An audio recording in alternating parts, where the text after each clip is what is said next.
प्रिय दोस्तों, सादर नमस्कार। अंगिरा ज्ञान सागर चैनल में आप सभी का हार्दिक स्वागत है। द्वितीय खंड वास्तु का लेकर के मैं हाजिर हूँ। पिछले खंड में मैंने आपको भिन्न भिन्न मुखों वाले भवनों का वास्तु का बताया था। अब उसका यदि उसी तरफ करने की मजबूरी हो या उसी ढंग से करने की मजबूरी हो तो छोटे से उपाय से कैसे दोष को दूर किया जा सकता है, उसके बारे में एक छोटा सा विषय बनाकर लाया हूँ और आप ध्यान लगाकर सुने, देखें और अपने जीवन में अपनाएं। जैसे निर्माण ड्राइंग रूम का कैसे किया। ड्राइंग रूम में प्रमुख सिद्धांतों के साथ, सिद्धांत मैंने बताए थे पीछे भी, अब इसमें साथ साथ हैं प्रमुख सिद्धांत के साथ उप सिद्धांत। यदि पूरा उपाय सही सेट ना किया जा सका हो तो उसमें कोई छोटा सा उपाय साथ में दे करके उसको शुद्ध किया जा सकता है। उप सिद्धांत इसी को बोला जाता है। तथा वास्तु दोष दूर करने का सूक्ष्म उपाय। निर्माण, पहला नंबर, निर्माण सदैव उत्तर या ईशान में श्रेष्ठ होता है। किसी भी भवन में आप ड्राइंग रूम का निर्माण उत्तर या ईशान में यदि करते हैं तो वो बहुत श्रेष्ठ होता है। मगर दक्षिण या नैऋत्य में हो, अगर किसी कारण से दक्षिण दिशा में या नैऋत्य दिशा में बना दिया जाता है तो वह एक वास्तु दोष के अंतर्गत आता है। इस दोष को दूर करने के लिए हम छोटा सा उपाय लेकर आए हैं। ज़्यादा दोष दक्षिण मुखी मकान में बनता है, क्योंकि दक्षिणी मुखी मकान में वास्तु का सही तरीके से सेट बैठना एक मुश्किल हो जाता है। इसे वास्तु दोष मुक्त करने के लिए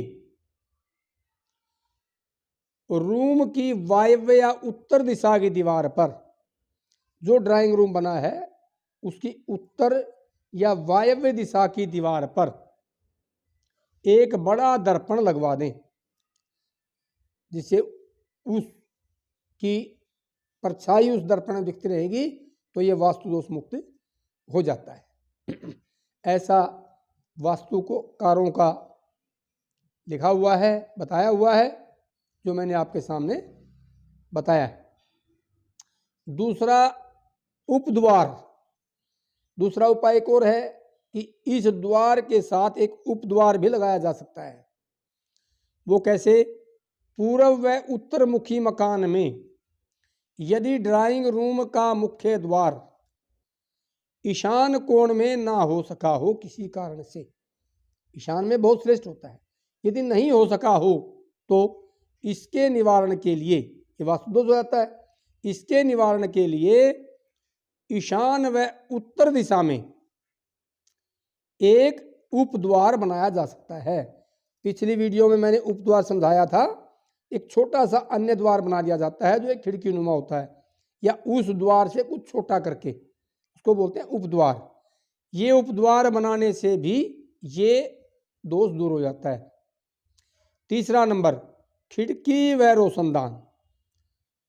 खिड़की व रोशनदान यदि गलत तरीके से लग गए हों, श्रेष्ठ कहाँ होते हैं? खिड़की व रोशनदान पूर्व अथवा उत्तर की ओर ही श्रेष्ठ होते हैं। यदि किसी कारण ये यहाँ नहीं लगवा सके या ना लग सके हों तो विपरीत दिशा में लगने वाले खिड़की व रोशनदान, ऊपर रोशनदान होते हैं, छोटी खिड़कियां होती हैं, अगर ये दूसरी दिशाओं में लग जाते हैं तो इनका असली उपाय तो ये है कि अधिकतर इनको बंद रखा जाए, रोशनी कम से कम आए। अगर ऐसा संभव नहीं है तो पूर्व या उत्तर की दीवारों पर पहले उपाय के अनुसार एक मिरर लगा दिया जाए या दर्पण लगा दिया जाता है, जिसके कारण वह वास्तु दोष ना के बराबर हो जाता है। चौथा, सोफा व दीवान। सोफे व दीवान किसी कारण दक्षिण या पश्चिम की दीवार पर सेट ना हो सके हों तो क्या करें? एक वास्तु दोष बन जाता है। और ऐसा ही भारी सामान कोई भी हो उसको, तो आप इन्हें वायव्य तक भी रख सकते हैं। दक्षिण, नैऋत्य, वायव्य, ये एल एस, इस एल में वायव्य तक बढ़ाया जा सकता है। पूर्व में और उत्तर में कभी ना रखें या ईशान में, यहां तक रखने से भी उपाय हो जाता है। पांचवा, गद्दे व मसलन। कई घरों में अक्सर देखा जाता है कि कुछ लोग जमीन पर ही गद्दे और मसलन इत्यादि लगाकर लेटे रहते हैं। इसकी भी दिशा होती है, इनको भी वायव्य अथवा नैऋत्य दिशा में ही लगाना चाहिए। वायव्य या नैऋत्य दिशा में ही लगाना अच्छा होता है। यदि ऐसा संभव न हो सके तो दक्षिण अथवा पश्चिम में भी इनको लगा करके इस वास्तु दोष का निवारण किया जा सकता है। और किसी भी दिशा में इनको नहीं बिछाना चाहिए। छठा, चित्र व पेंटिंग्स। हाथ की बनी हुई हस्त निर्मित पेंटिंग्स तथा चित्र, सीनरियां इत्यादि आप लेकर के आते हैं, घर की सजावट होती, दीवार पर लगाते हैं। चित्र व पेंटिंग्स का प्रयोग हमेशा दक्षिण व पश्चिम वाली दीवार पर ही करना चाहिए। पीछे मैंने बताया है। यदि ऐसा संभव नहीं हो सका तो एक वास्तु दोष है। इसके निवारण के लिए हमें क्या करना चाहिए? पश्चिम अथवा वायव्य वाली दीवार पर भी लगाया जा सकता है।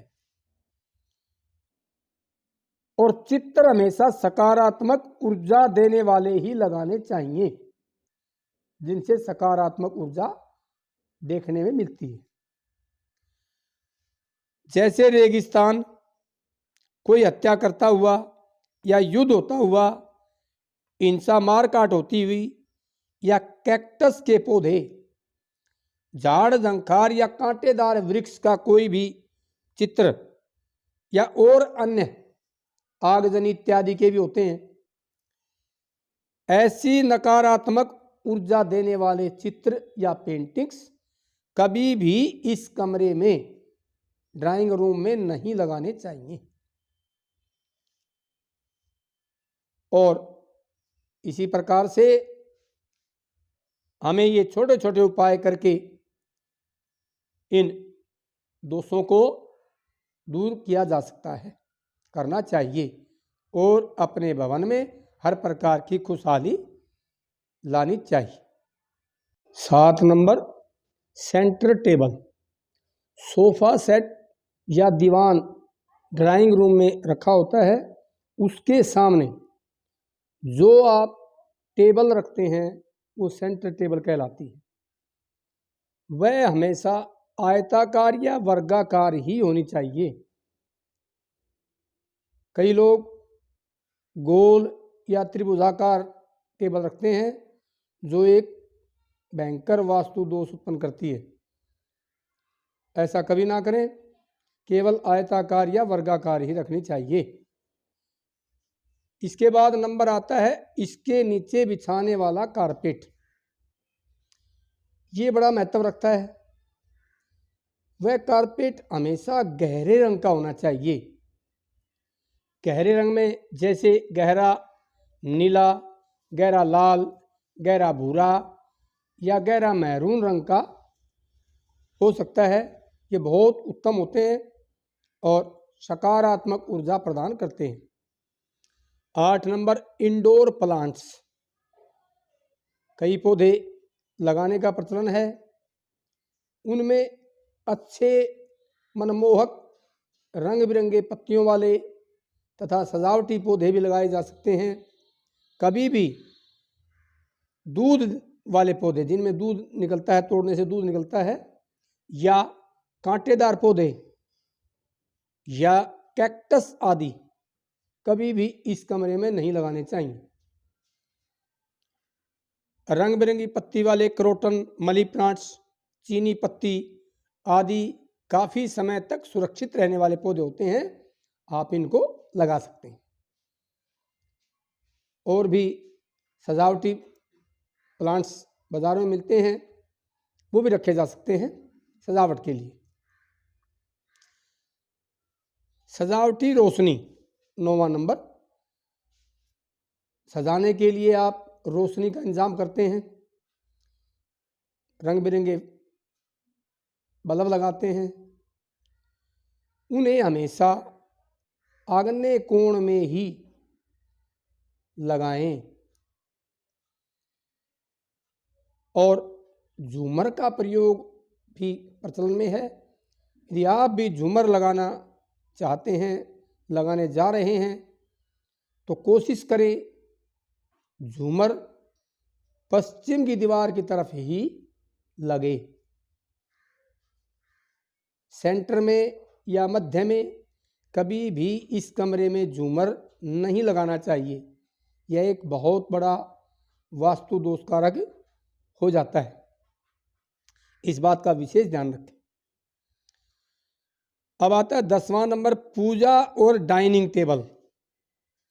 इस कमरे में जहाँ लोगों का आना जाना होता है, कोई भी बाहर का अतिथि आता है, ऐसी कमरे में, बैठक में, ड्राइंग रूम में अपना पूजा कक्ष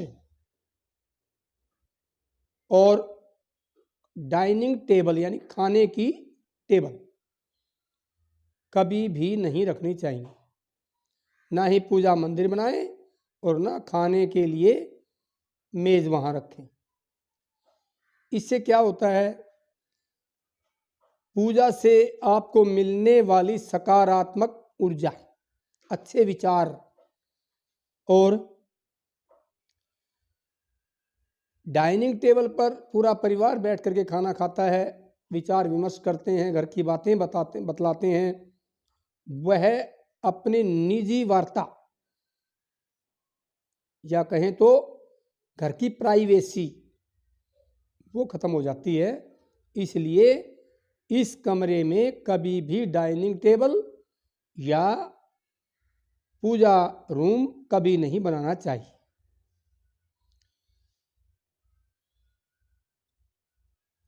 ग्यारहवां नंबर आता है पूर्वजों के चित्र। कई घरों में देखा जाता है अपने पूर्वजों के चित्र इस कमरे में लगाते हैं। पूर्वजों के चित्र जरूर लगाने चाहिए, बहुत अच्छे होते हैं, लेकिन उन्हें हमेशा दक्षिण की दीवार पर ही लगाएं और किसी दीवार पर भूल कर भी ना लगाएं। तथा इस कमरे में भगवान संबंधित कोई भी चित्र या पेंटिंग, तस्वीर या मूर्ति कभी भी नहीं लगानी चाहिए। यह बहुत ध्यान देने वाली बात है। 12वां नंबर और आखिरी, कबाड़ व खाद्यान्न। टूटी फूटी बोतलें स्टोर कर देते हैं, यही कोई छोटा सा जगह बना करके रख दिया जाता है। ये बहुत गलत है, वास्तु दोष के अंतर्गत आता है।